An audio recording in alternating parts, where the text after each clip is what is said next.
የጥምቀት በዓል በተለያዩ አካባቢዎች ላይ የተለያዩ መልእክቶች ሲተላለፉ ውለዋል። መንግስትን የሚያስጠነቅቁ አንዳንድ ጀግኖችን የሚያወድሱ መልእክቶች ሲተላለፉ ነበር። ከነዛ መካከል የአማራ ፋኖ ታጋይ የሆነው ዘመነ ካሴ በብዙ ቦታዎች ላይ ሲወደስ ስሙ ከፍ ብሎ በዝማሬው ሲወደስ ውሏል። እሱ ደግሞ ምን ያህል ተወዳጅ እንደሆነ የሚያሳይ ነው ማለት ነው። ምን ያህል በህብረተሰብ ውስጥ ያለ ጀግና እንደሆነ በህዝቡም የሚታመን የሚወደድ መሆኑን በጥምቀት የተለያዩ በተለይ በአማራ የተለያዩ ከተሞች ላይ ወጣቶች የተለያዩ የህብረተሰብ ክፍሎች ዘመነ ካሴ እያሉ ሲያወድሱት ነበር። የእሱን እስቲ ድምጾችና ድምጥ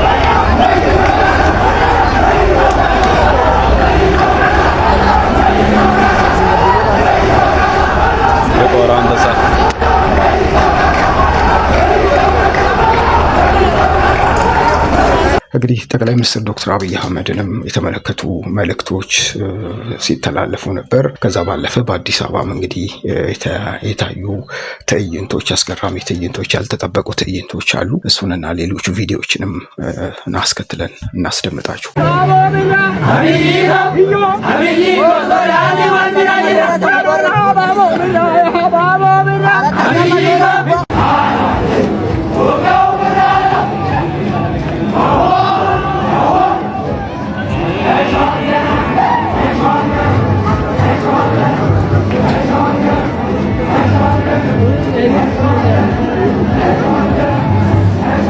ጭላሉ ቲዩብ የተከታተላችሁት እንግዲህ ይህን ቲዩብ ሰብስክራይብ በማድረግ ወቅታዊ ማህበራዊ ጉዳይ እና ሌሎችም ጉዳዮችን ታገኛላችሁ። ሰብስክራይብ አድርጉ፣ ቤተሰብ ሁኑ።